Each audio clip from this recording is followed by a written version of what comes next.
things like PSLV or physical precious metals, I personally consider to be cash, albeit volatile cash. And if you consider, as an example, PSLV or silver to be cash, you have to be willing to sell it even at a small loss during periods of time where you need the cash for higher and better purposes.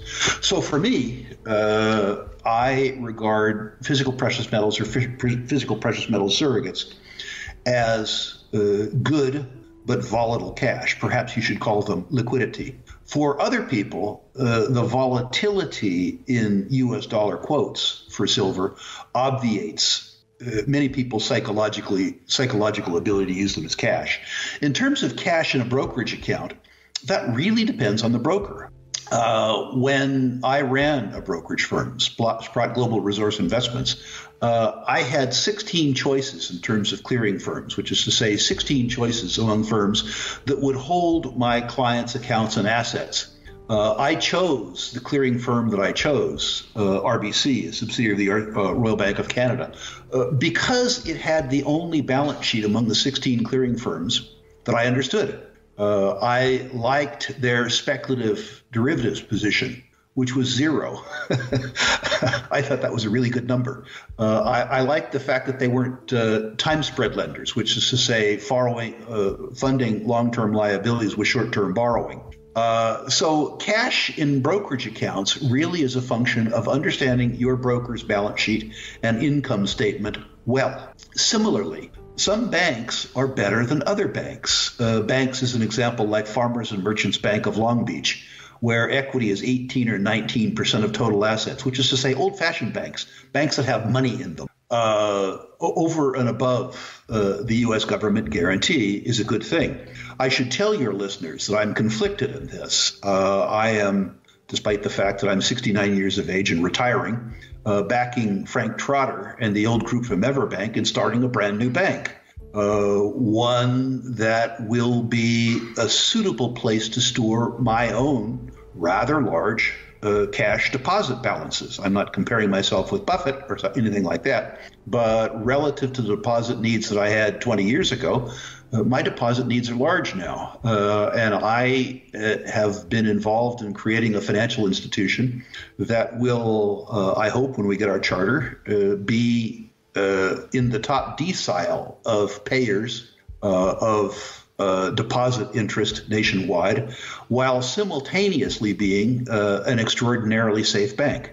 A bank that doesn't take time spread risk, a bank that isn't a spread lender, a bank that doesn't speculate as a counterparty in derivatives trades, rather an old-fashioned bank that lends on secure assets and treats its depositors well. And let's first start by testing your viewers' faith and talk about two things that could cause the precious metals prices to go down as opposed to up. I think you need to look at both sides of the equation.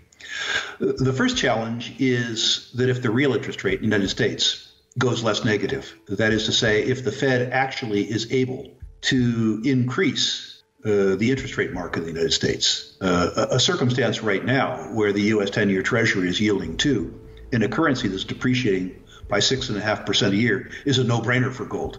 But if the interest rate were to go up, that is to say, if the 10-year Treasury or CDs or other savings products began to offer a better relative value, that would be harmful to gold. But a second thing that could happen to precious metals in the nearer term that people need to take into account is the fact that maybe the only asset that the Russians have that they can turn into cash right now is gold. Gold is fungible. Gold could be sold by the Russians to, as an example, people in Dubai and be rebranded as Dubai Gold. Now, maybe the Russians would have to take a discount. And I'm certain that the Russians don't want to sell their gold, but I think the Russians might be putting themselves in a circumstance where what they want is somewhat less relevant than what they can have. And I think gold holders need to be considerate in the next 6 months about the possibility that the Russians have cash needs in terms of consumables and imports in their society that they can't fund through normal commodity sales, which would settle in U.S. dollars. The most obvious alternative, particularly for imports from China and India, would be gold. And that might put pressure on the gold price.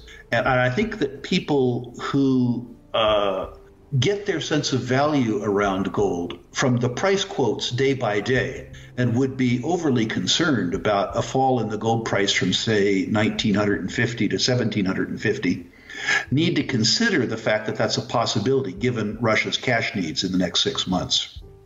If we look out further, I think both the interest rate challenge and the Russian challenge are easy to overlook. Easy because I think that on a global basis, the economy of the world, but in particular the U.S. economy, can't stomach higher real interest rates for any length of time. We've talked about this before, Donegan, but let's do the arithmetic for people who haven't heard about us talk about that. Traditionally, the U.S. 10-year Treasury, the world's benchmark security, has offered a positive real yield with, depending on which government agency you listen to, the depreciation of the value of the U.S. dollar being between 6.5% and 7.5%, and the U.S. 10-year Treasury yielding 2%. The real yield on the U.S. 10-year Treasury is a function of taking 2 and subtracting 6.5, a truly ugly number. If we were to revert to mean in terms of pricing of the U.S. 10-year Treasury, then the interest rate would have to rise to 6.5 or 7.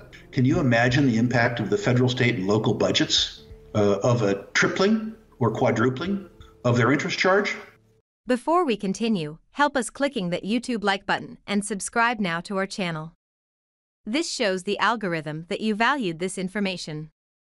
And it helps us spread that message. Sharing is caring. And now, let's continue. I have bad news for you. If you're not rich by now, you're screwed. And if you're in debt, you're even double screwed. How so, you might wonder? Well, the sad truth is that you're working your whole life to make someone else rich. The mega corporations, the banks, the politicians, everyone is getting richer. They get your money. And what is even worse, they get your time, they get your life. You are not even in a rat race, you're in a financial prison. But what could a solution for you look like? Honestly, I don't know, but I know what a solution for me would look like. It's very simple. I use whatever money I have and I multiply it with 1,000. This could make my life much easier and probably yours as well. If you have $1,000 available and multiply this with 1,000, I believe that this could solve some financial issue for the one or the other. Of course, if you're ugly, you would have to multiply it with much more than 1,000. My name is Marco Stan, and this is what I decided to do. I decided to 1000x my money. This is not a joke. I know what you may be thinking. What is this guy talking about? How should this work? This is not possible. Well, I made a detailed video where I laid out my plan. And some clever folks might even want to look at this plan and copy it and do exactly what I do. This is just a little hint on the side. You have two options. You leave, you forget what you have seen. You do whatever you're doing and you hope that somehow you get some other results. Good luck with that. Or you click the link below the video. You enter your email address because I'm not showing this to everybody. You at least watch my video on how I plan to 1000x my money. The choice is yours. Make the right choice. Join me. See what a different future you could have. See at least how I intend, how I plan to do the 1000x. So click on the link below, enter your email address, and I see you on the other side. Your Marco Stan.